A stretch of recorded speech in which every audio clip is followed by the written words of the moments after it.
So I was like, yo, let's try to do like one more podcast before baby's here, because then we know it's going to be a big break. Well, we got our stuff. And then we were just talking about doing this, and then things went from 0 to 100, not back to 0, but to like 50. So can you walk me through the last like day? Sure. Today I did some baking.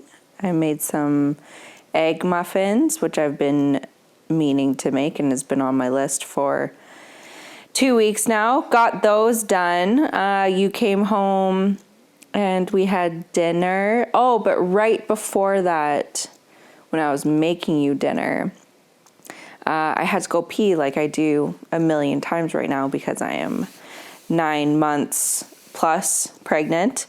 And when I went to go pee, right as I sat down, all of a sudden I felt baby just punch my bladder like really hard. And I was like, oh, that's interesting. And then when I peed, I didn't pee out as much as I felt like I had to. And I was like, oh, okay, she just like punched the pee out of my bladder. I don't know.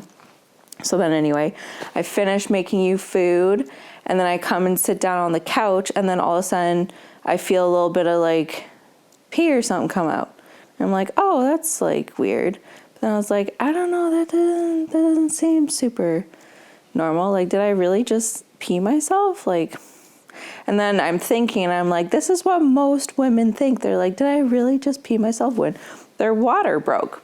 You come up, I tell you, I'm like, I don't know, it's kind of weird. I think I'm peeing myself, not too sure. Let's eat dinner though, because I'm hungry. So then we eat dinner. Mushroom bourguignon.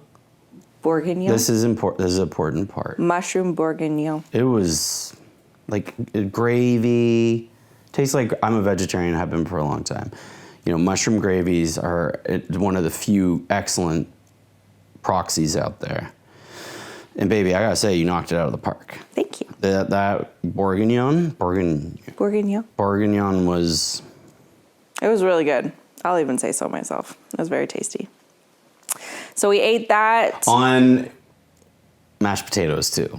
Yeah.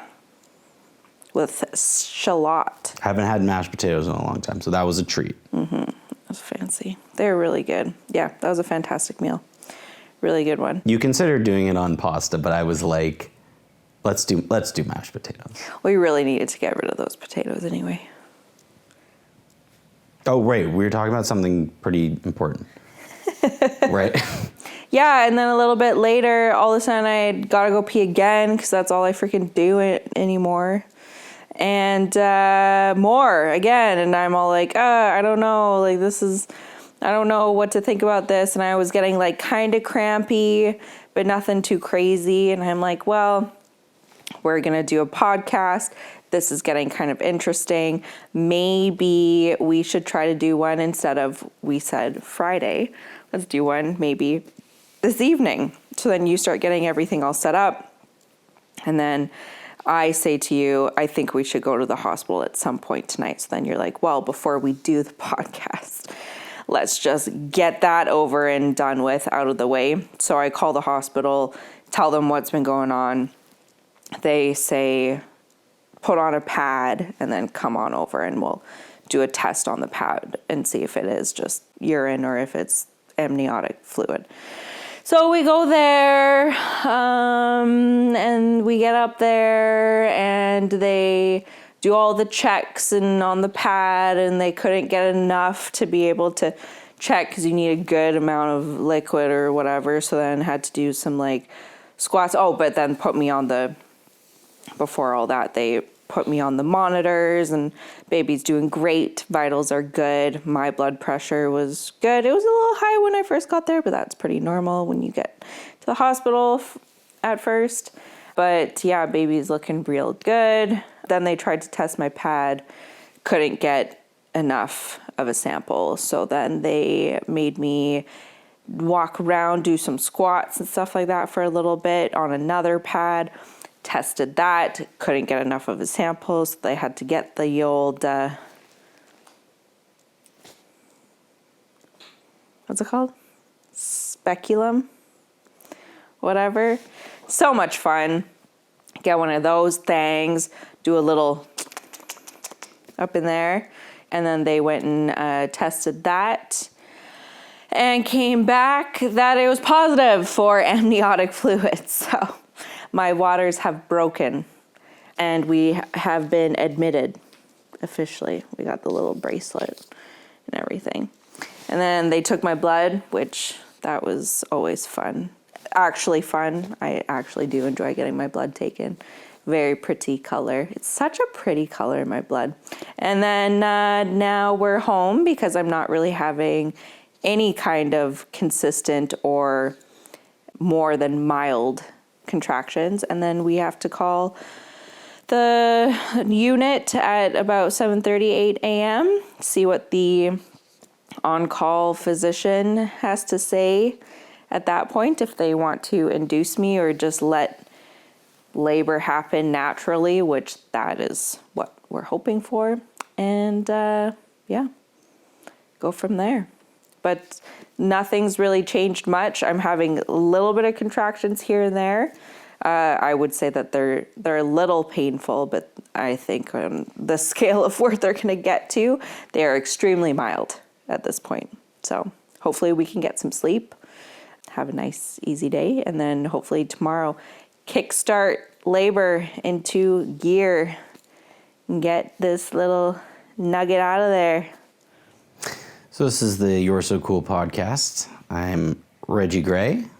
This is my Wife, You're So Quick This Time, named Jada. This is the podcast of two people kind of learning each other as they are married and, well, clearly about to have a baby. And the best mushroom bourguignon you could imagine. So this was this was a thing. Anyways, neither here nor there. So today's still technically September 10th. Our baby was due on the 14th. An interesting date in North American history. September 11th, 9/11, in 2001, took on a whole new meaning. Kind of interesting, we just watched a documentary 2 nights ago about, was it Paul O'Neill or John O'Neill? Yes. The Man Who Knew. If anyone out there is interested in a good documentary, very antiquated, like it had a very, what was the feel you called it? Twilight Zone narrator.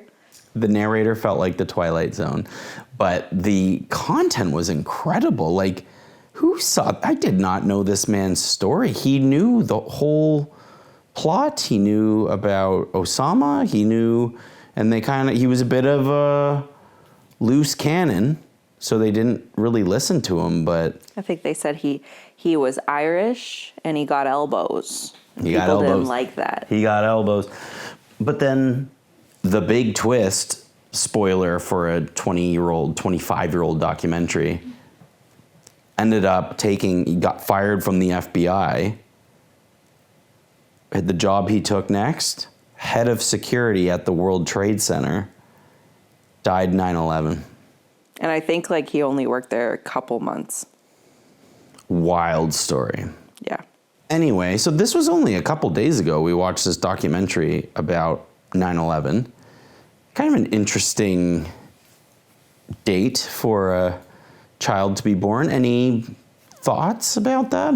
For me, it's just a kind of interesting thing to add to what is a crazy, weird anniversary. I remember the interesting thing, I guess, is if I think back to when 9/11 happened, I know I remember where I was. So it's interesting that I can think back X amount of years ago and I'll always remember where I was and on this date, whatever years after. So I think a lot of people remember where they were on 9/11. Even I remember, I was 8, not even 7 years old. And I don't remember exactly, but I remember bits and pieces of that day and it just being on TV and everyone just glued to the TV and not really understanding what was happening. I think everyone remembers where they were on 9/11 for sure, 2001. So that's the interesting. Yeah, my dad the VCR was running all day. Yeah. We had something like 7 or 8 VHS tapes of CNN just talking about things. So yeah, it's an interesting date to potentially, I mean, maybe things still may progress further, right? So your water has broken and they would like to induce, but we would prefer to do it as natural as possible, right? That's something we wanted from the get-go in all regards, but especially of trying to avoid induction just because it can throw off other dominoes. Yeah, more interventions typically lead to more interventions. I've been wanting to have a unmedicated birth as much as possible, as much as can be avoided for introducing interventions. And usually an induction is that like first domino that may or may not knock down the rest of the dominoes. So hopefully we'll find out tomorrow morning when we call in, and the physician, I guess it kind of depends on each different one's medical opinion. But hopefully we can try to avoid it as much as possible. It does seem like it's a very slow, small leak. Maybe it's up high or something like that.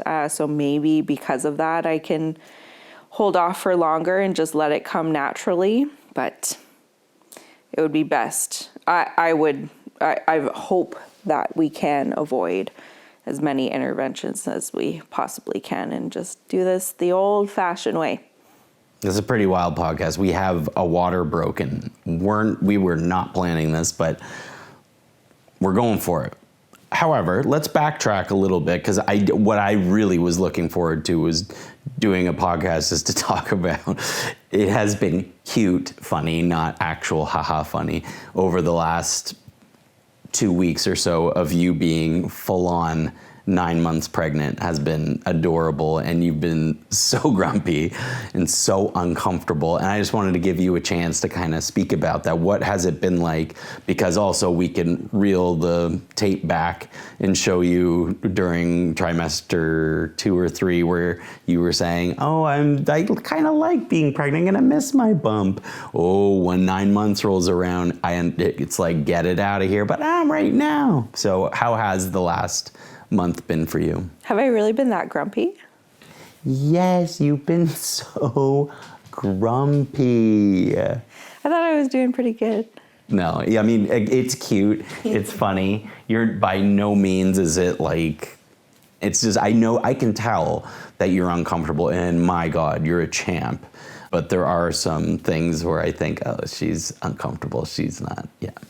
I don't know exactly when it happened, but once it started to get uncomfortable to put shoes and socks on, that's when I was like, this is different.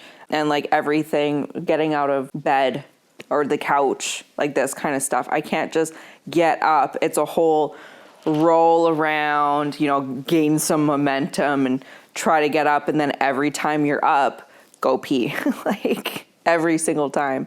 So it's been a little bit more difficult. Like I had anticipated, I guessed that by the end of 9 months, I would be like, get this baby out of me. I'm pretty sure that's exactly what I said in the last podcast, in whichever podcast that was. And yeah, it's amazing how nature does that, where you enjoy it, but then by the time the end is near, you're like, I'm finished and I'm ready to meet this little one, which is the most exciting part. And yeah, at the same time, I'm ready to be able to get out of bed normally, put my socks on normally, wear normal-ish clothes, because I've just been wearing the same black cat suit, which actually isn't much different from my normal outfits that I'd wear before pregnancy anyway. But yeah, to put on my socks normally, get out of bed normally, not have to pee every 5-10 minutes is going to be lovely. And just being able to breathe again will be really nice too, because sometimes like she's just right up in my lung.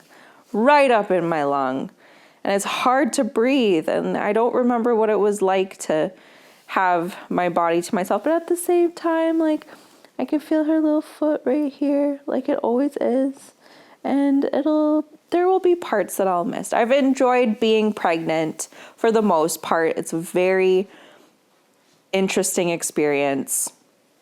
Only people who have these bits can feel this stuff, and it will only happen for a very small fraction of my life overall. So it's been nice to enjoy. It's been very, very crazy to grow a little human inside of me. And we joked about how, well, two sides of it. One of it is so incredible, I don't know, proof of a higher power, or just the incredible ability within us science-wise, both, how you could never, ever, no one could ever make a brain, a human brain, or the other organs within a body, or an entire body, and yet your body, over these 9 months, has built a human being. It's a trip. And then the other thing that we were laughing about was, you know, we take in calories and sunlight and positive vibes, and your body has turned all that into a human. And our baby is built on peanut butter and jam, ice cream, and what was the other? There was tea. Yeah, peanut that's all butter. those are the ingredients you need for a baby. You just need to put some tea, ice cream, and peanut butter and jam into a mixing bowl, and there's your baby. Done. I just saw a TikTok earlier today of this mom feeding her baby a bottle, which I'm guessing is breastfed milk or whatever. Anyway, the baby's all like making a face of being unimpressed of having this bottle, and the caption's like, when you've been given pizza, ice cream, and hamburgers for the last 9 months, and they try to feed you milk, and you're just like, that's actually pretty funny. That's going to be Bub too. I'm going to be feeding her milk. She'll be like, where's my ice cream? Where's my peanut butter? That is super cute, and I don't blame them, because yeah, to go from like this is pretty delicious, and then there's milk again. But we'll get back to those things eventually. As long as I am still eating ice cream, peanut butter, jam, you know, breastfeeding it into Bub, I think she'll be good. This is just an excuse to show our awesome photos. We did a little maternity shoot. You showed me some preview things that you were like a lookbook, what you wanted. Pinterests. Some pins. Is Pins. Pinterest still a thing? For, I think, us millennial women, yes. Oh my God. Also Pinkberry for millennial. Have you ever had Pinkberry? I don't know what that is. Frozen yogurt, Pinkberry. Check it out. Really good. I think it's more of an American thing. Anyways, maternity shoot. Did you get everything that you were looking for? Are you happy? Yes, they're so good. We have 5, 6 different locations that we took pictures, and it was just you and me, and it was so much fun. We had the whole day to figure it out, and you did such a good job, and our pictures look so good. We have them from like morning in the little bay window, and then outside in the middle of the day, and then we even have sunset ones on the beach. They're fantastic. They're all so good. I'm so excited to see the finished ones, but even like our unedited versions are so good. They're really awesome. And I don't like being regular, normal, whatever. So I was happy to do more standard-ish ones. Not that ours are anyway standard. But I did have the request to do a repro of maybe my favorite image of all time. One of my favorite television characters, Jeff Lowe from the show Tiger King. There's this amazing image of Jeff Lowe sitting in this throne in the foreground, and in the background, out of focus, is his wife in this specific pose, and we remade that image. So that was my request. And it's awesome. Yeah, that was a blast. It was really fun, and I liked like being someone who, I don't fancy myself a photographer. I call myself a filmmaker, but photography is a close proxy too. My father was an actual photographer, and he was actually the opposite. He did some filmmaking stuff, but he would never call himself a filmmaker. So to be able to take photos of my wife pregnant was cool because my dad obviously did the photos of my mom when she was pregnant with me. So it was a nice kind of generational kind of moment for me. So thank you. That's lovely. I look at those photos and I'm like, this is cool. And maybe Bub goes on to become a photographer and she does the same thing with her family. So yeah, thank you for the opportunity, and that was a blast. It was so much fun. Got some good memories out of it.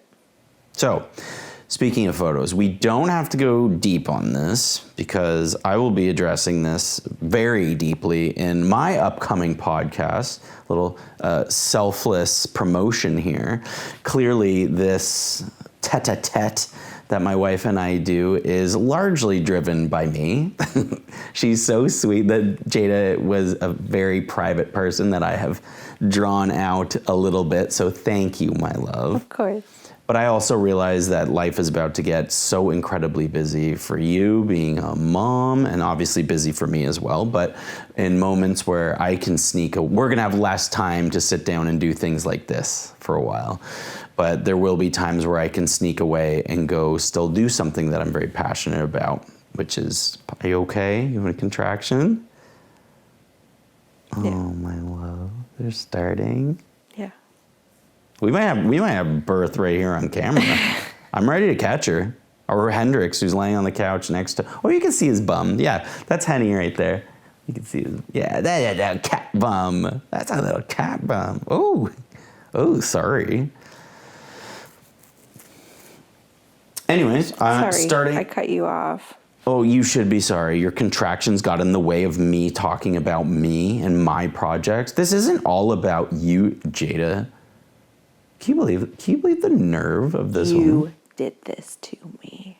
That's my other request, is that Jada says you did this to me. Oh, it'll happen. Don't you worry. Let it loose.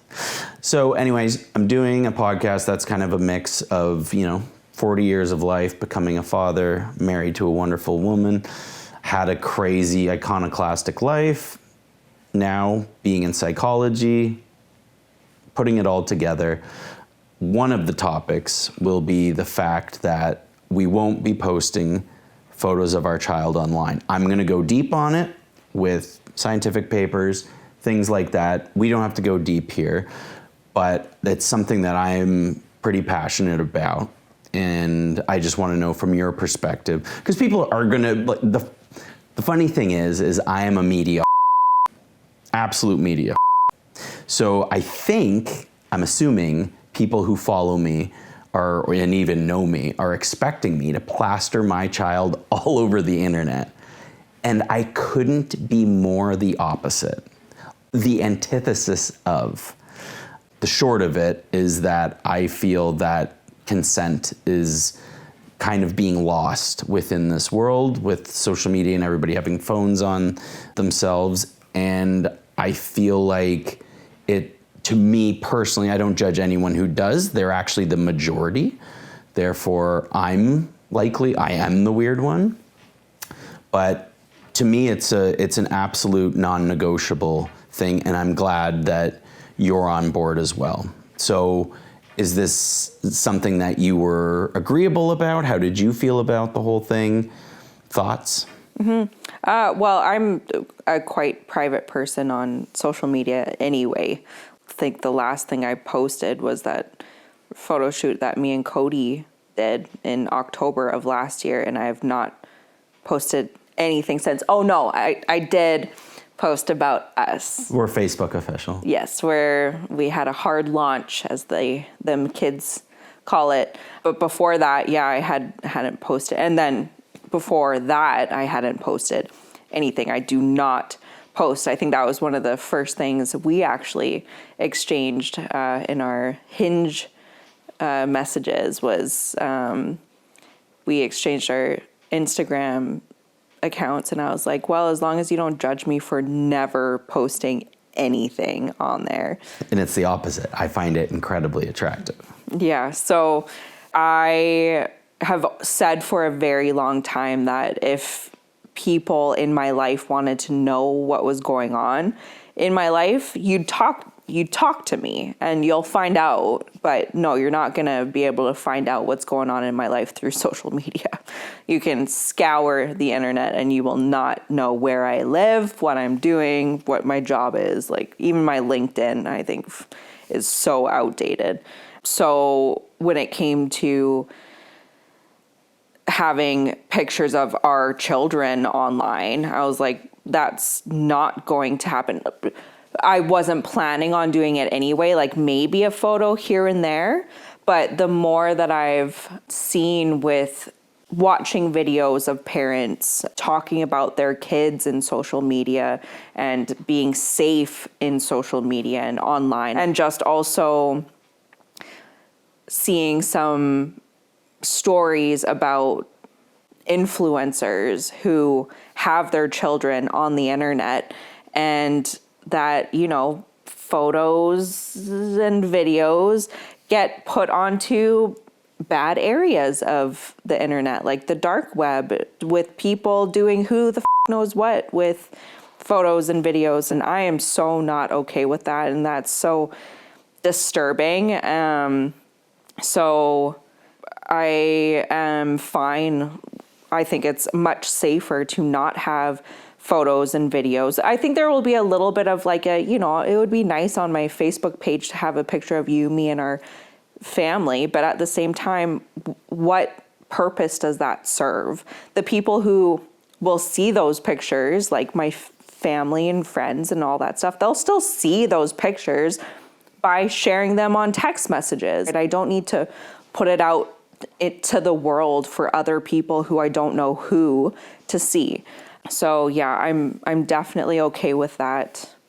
I don't think it's a big deal, and I think it's just better to be safer. And the other thing I remember thinking of too is I used to follow this one family who have good content, and it is very much about their family on their page and stuff like that.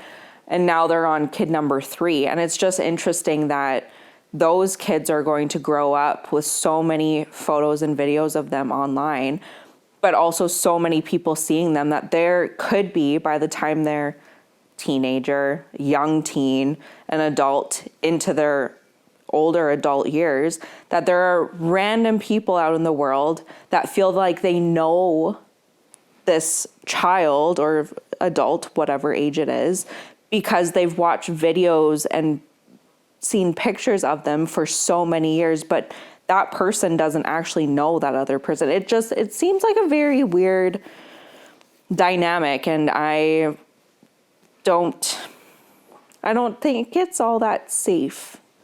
So that's really fascinating. It's called a parasocial relationship, is when you think you know a famous person because you've seen them, you feel like you know them. It's parasocial. And all my beef with this topic, I actually never even considered that one.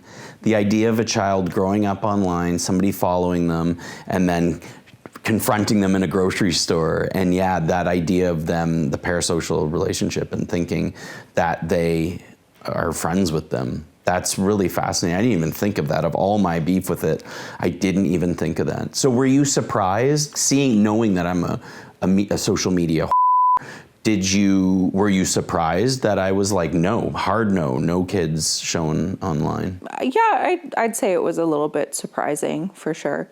I hadn't really thought about it before you brought it up. I think we brought it up pretty early on in our discussions, but it was a little bit surprising, for sure. Yeah. Yeah, it's a little bit broad stroke. For me, again, I'm going to go into this very, very in detail and in depth in my podcast. But to broad stroke it, the big thing for me is that I am an adult using social media, which is the Wild West. And I personally use social media as a character. I am not myself, who I am at home online. It is a proxy of me. It is not really me. And I would never want my child having to act or perform. And that's totally my perspective obviously. That's me looking in through my lens, because they likely wouldn't. But through my perspective, I look at that as exploitive, of having to get a child to act or perform. That, because the way I use social media as a platform, almost like work, right? It's filmmaking work. So that's my own skew on it. But even when I take and move back a little bit and kind of zoom out, the big thing for me is I look at all those cute videos that get sent around. Like a very famous one is that child who just came out from the dentist and is all high on laughing gas, and oh, it's cute, and it goes viral. Oh, so cute. This child is in such a vulnerable position, a child in a vulnerable position, and you want to show the planet for all of eternity this moment? There are manifest things that we teach a child blatantly, in obvious things we teach them. But then there are latent things that we teach children. And that behavior of posting a vulnerable child online is showing that particular child that they're not being protected. And obviously that's a very extreme version of it. But in my personal opinion, I feel that putting any photos of my child doing anything online is a micro version of me not protecting them and putting them into the world in a way that they don't necessarily get a say in. And they don't, and you could say, yeah, but I'm the parent, I'm the one who gets the say right now. I'm looking after them until they're 18 years old. But these things are dopamine machines, and they're manipulative, and they are serious business. And of course, a child is gonna wanna perform and be on camera. I was doing that in 1985 because my dad always had cameras, always had video and still all the time. My whole life has been on camera, so I'm comfortable performing. But it was benign because nobody ever saw it. And as much as my father was exploiting me, one could say, that's actually fair, for his own amusement because he liked making video and photo, it was benign in that it stayed within our family and I was still safe. No one ever saw it. So the idea of a child, the latent functions of them seeing them being put on display, even if it isn't searching for likes, because there are obviously different extremes of this as well. There are people who just casually post a couple pictures of their family or gets a professional photo shoot and you want to show your family.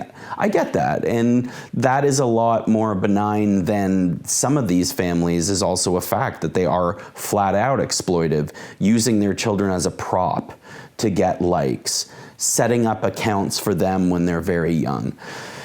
It's a dangerous world out there. And these things, we are guinea pigs with these things.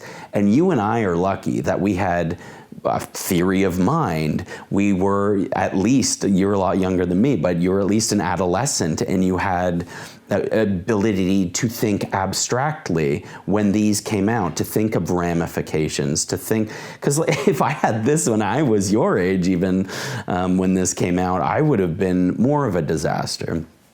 Anyways, thinking forward, obviously, I tried to get you to listen to some of Jonathan Haidt's, who's a psychological sociologist, amazing man, incredible psychologist at the bleeding edge of figuring out children with phones and social media.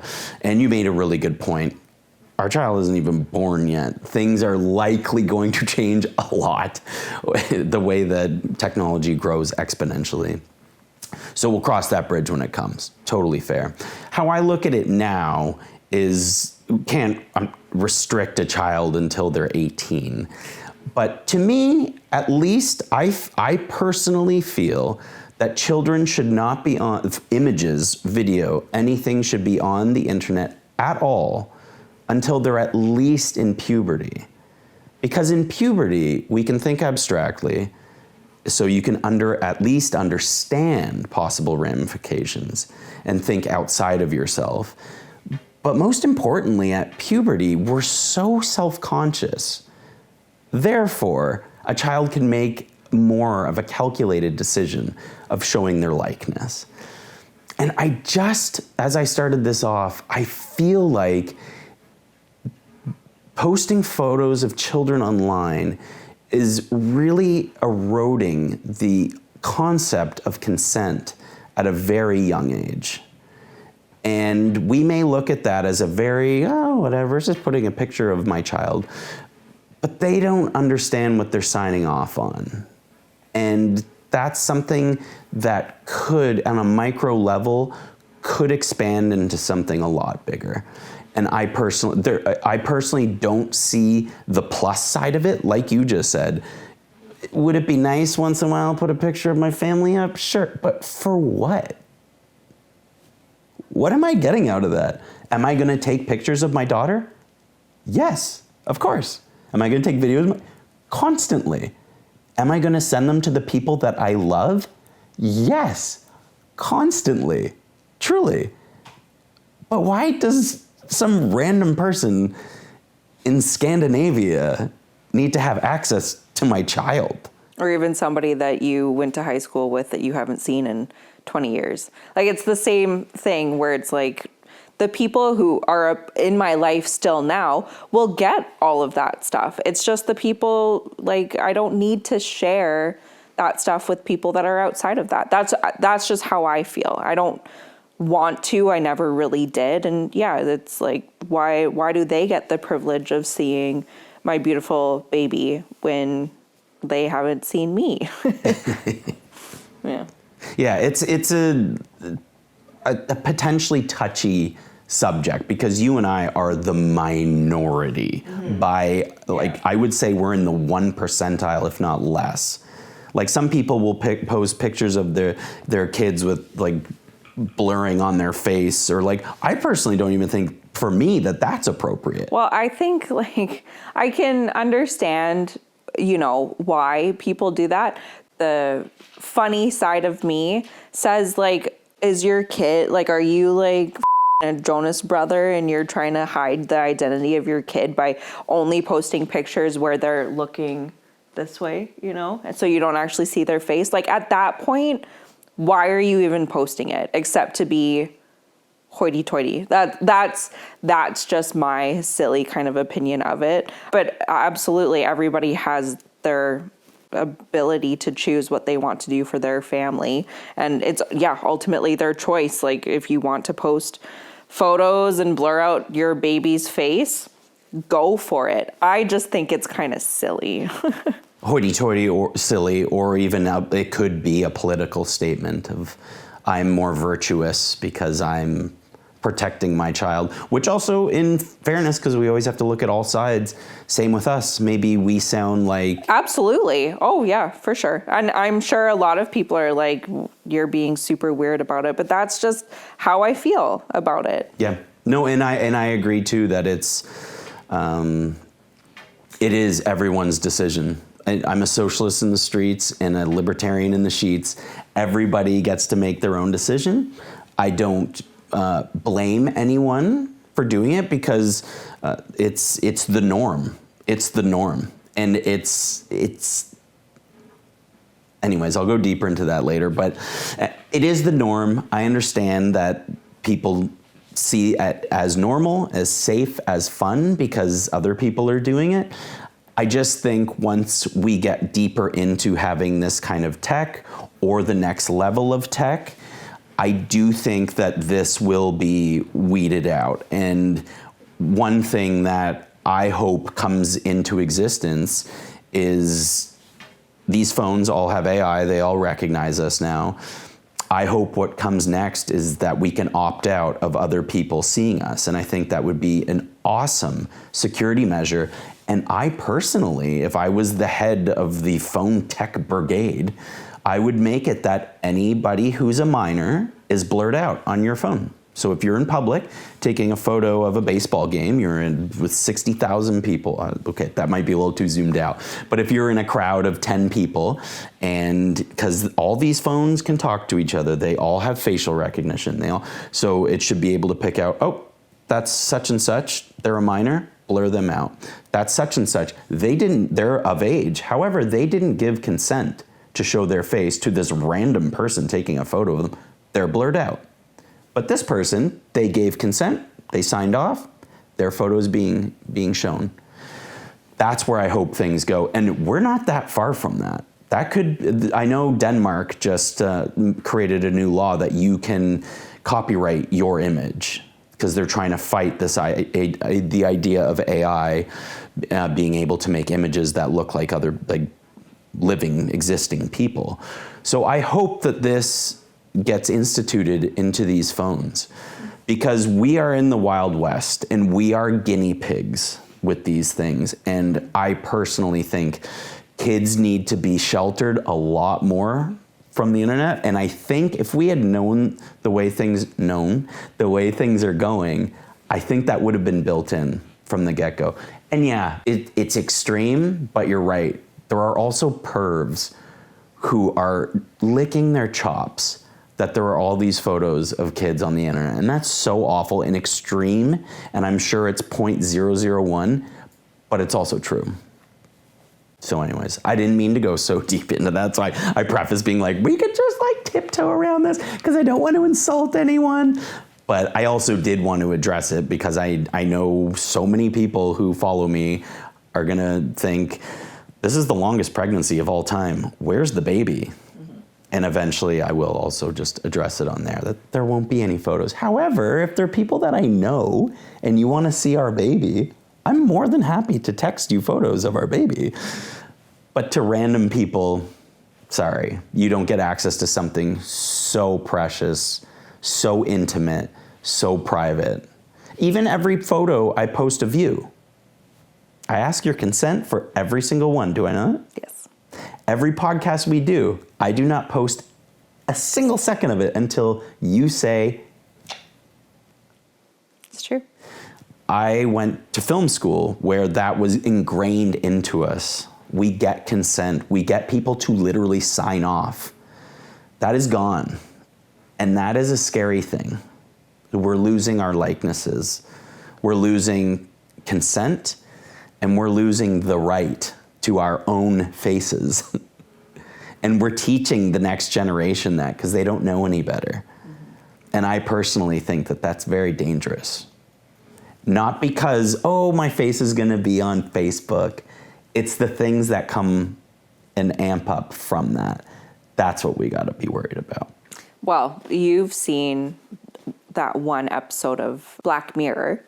Amy is awful, or Joanne is awful. I can't remember now, but the one with Selma Hayek? Oh. Yeah, and the girl that's in Creek. I can't remember her name right now. Anyway, where it's all about signing or accepting the fine print of your subscriptions to things like Netflix or whatever. But it's that exact same thing of AI taking your likeness and turning it into a whole. Joan is awful, that's what it is. Turning it into a whole TV show that ruins your life. But when you signed up for whatever it is that you didn't read the fine print. And in that fine print, you gave your likeness to this corporation that has AI that can turn your face into whatever they want it to. So yeah, that's what I love about those Black Mirror episodes is that you watch them and you're like, that is eerie how close it is to reality, but still far enough away that you're like, we're not there yet, but you can see the path that we're heading to. That was weird. What? Why did that turn off? Oh, so the whole part of the Black Mirror stuff, definitely. I think even all of talking about photos and stuff. You mentioned we had some camera difficulties. Jada mentioned the Black Mirror episode with the quantum computer, with the streaming service that put the person into it. And that's the direction that entertainment is going. The key is having control over your likeness, because in that, no control, right? Because it would be fun, though, Because imagine the bright side of that. Can you imagine if we, as a family, could sit down with our child and say, okay, do you want to make a movie where mom's this person, dad's this person, you're this person, and then put in a couple prompts, boop, and then we sit and watch. You wouldn't want that. No, I don't think that would be as fun. I think that takes the imagination out of so much stuff. But you're using your imagination more. You're making the movie. Yeah, but I'm not being able to relate to other stories. You'll be able to do that too. The cool thing is, where it gets even more intimate, you'll be able to watch your mom's movies that she makes or your sister's movies that she makes. I don't know. Like, I have a hard enough time picking anything to watch on all the different streaming sites. Like, now you're telling me, okay, now put in the prompts and you can watch whatever the you want to watch. That's too much. Just give me 4 channels with a TV show that comes on a certain day at a certain time and go back to that. There is part of me that wishes could go back to that Fox 29 on the weekends, and it was whatever movie came on, that's what you're watching, because that's the way it is going. It's going to be, you could write mom's Wonder Woman, dad's Batman, our daughter's The Flash, and boop, press the infinite button and you have infinite videos. And then, like I said, oh, you get tired of your imagination? Okay, you can watch all your mom's movies. You can watch your sister's movies. You watch Brad Pitt's movies. You can watch anybody's movies, and they're all just their AI creations. That's where we're heading, clearly. And that will probably be within like 3 years. That's not even that far off. So anyways, that was a bit of a rabbit hole. Back to labor. So how are you feeling like right now? Are you okay? Yeah, I'm good right now. It's a weird feeling of like, which has been kind of the same feeling I've been feeling since being on mat leave, where I'm like, okay, so like, this is the end. Baby's gonna be here, and it's just kind of surreal feeling. And now that like, yeah, water's broken, it's like, okay, well, she's going to be here like in the next few days for sure, because it's the worst part is not knowing when labor is going to happen, how long it's going to be for, what it's all going to be like, and the pain and all that stuff. So yeah, all of it is just very kind of like, I just feel like I'm kind of, taking it as it comes and seeing how it goes, but I feel fine. These little contractions I'm getting are, like I think I said earlier, they're on the very low spectrum, I think, of where things are going to get. But yeah, I'd like to just rip it off like a Band-Aid, get it over and done with, but I don't know if that's going to happen. So just take it as it comes, and it'll be a good story to tell later. And we're lucky being Canadian that we get a very hearty mat leave. You started your mat leave 2 weeks ago? The beginning of this month, yeah. How has it been prepping, getting ready, nesting? Do you feel, I know one can never be fully prepared for what you're going to go through, but do you feel pretty good about your prep? Yep. Yeah, I have not cleaned the floors, but I also left that as one of the last things that I'm like, if it gets done, it gets done. If it doesn't, whatever, the floors are gross. Not a big deal, but all the stuff for babies done. I've gotten some food prepped. I've been so uncomfortable the last week that I can't stand for too long. I can't sit for too long. I can't lay down for too long. Everything hurts. So just trying to get as much done at the same time as, ow, oh my God. I don't know if you can see this tiny little foot moving all around, but that was ridiculous.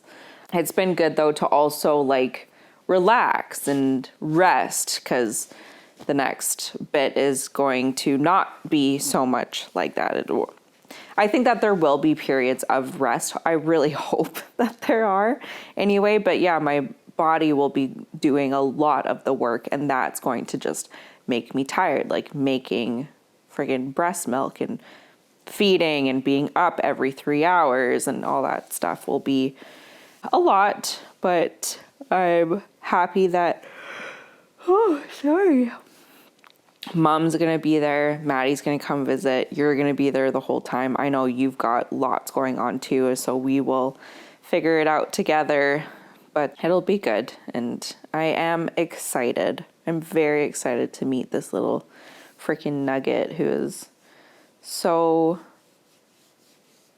already like just the most important thing in our lives. So it's very exciting to actually meet her. I wonder what she's going to look like. That's the craziest part. I really want to know what she's going to look like, what she's going to be like. We talked about what we'll look like, but today at the hospital, when we were waiting for the nurses, I thought, what is she going to sound like? What's our daughter's voice going to be? That's going to be cool. Yeah. All right, well, we should probably get you to bed. Anything else you want to say? This is probably the last podcast we'll do for a while until things kind of normalize again. We got some time. I mean, these take me a long time to edit, so it could be months from now. But we're going to be doing You're So Cool. We're married. I'm probably going to be doing You're So Cool for the next 60 years because I plan to make it to 100. So, yeah, anything you want to say before signing off? Like, what up, girl? What up? Yeah. Been fun. One boob works, one boob doesn't so far? Ow. Ooh. Well, at the end of the You're So Cool podcast, we cut to us doing something. Remember the one I'm editing right now is the Kentville Wildcats game. So I guess with this one, we just cut to a quick shot at the hospital getting ready, and I guess so. So, yeah. Signing off for now. Water broken, waiting for the labor pangs. See you at the hospital. Crazy. Look at that sky. On our way in, look at that pregnant. What? How you feeling, girl? The sun is so beautiful, just in time for us to have a petit enfant, which roughly translates to small elephant.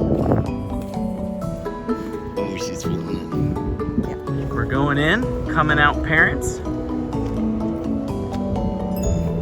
Excited to meet you, our child. Baby, I didn't wear a tie to meet our daughter. I'll be okay? I'm probably gonna be topless anyway. Kangaroo care. We gotta go in on this side.